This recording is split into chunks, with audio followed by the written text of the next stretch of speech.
রাকিব, তুমি ব্যবসা করো কতদিন থেকে? কত বছর ধরে? 2 বছর। কত টাকা পুঁজি নিয়ে ব্যবসা করছিল শুরু? 15,000 না 1500? 15,000। এখন কত টাকার পুঁজি আছে সব মিলে তোমার? হ্যাঁ, জানো না। তুমি বিয়ে করছো?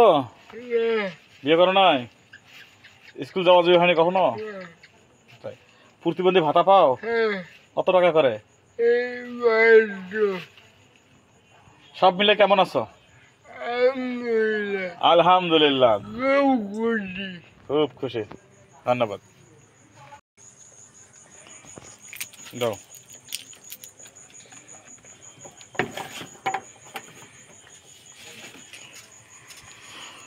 সুপ্রিয় দর্শক, আমরা এই প্রতিবন্ধী রাকিবের কাছ থেকে 2 প্যাকেট বিস্কুট নিয়েছিলাম এবং সে তাকে টাকা দিয়েছিলাম। সে টাকা খুব কষ্ট করে হিসাব নিকাশ করলো। তো বিষয়টা হচ্ছে, নবীর শিক্ষা করোনা ভিক্ষা। সে ভিক্ষাবৃত্তি পেশাকে পেশা হিসেবে বেছে না নিয়ে সে 15,000 টাকা পুঁজি নিয়ে এই দোকানঘরটি তৈরি করেন এবং পাশাপাশি এই আপনারা দেখতেছেন রাকিবের দোকানে কী কী মালামাল পাওয়া যায় এসব বিক্রয় করেন জীবন জীবিকার তাগিদে।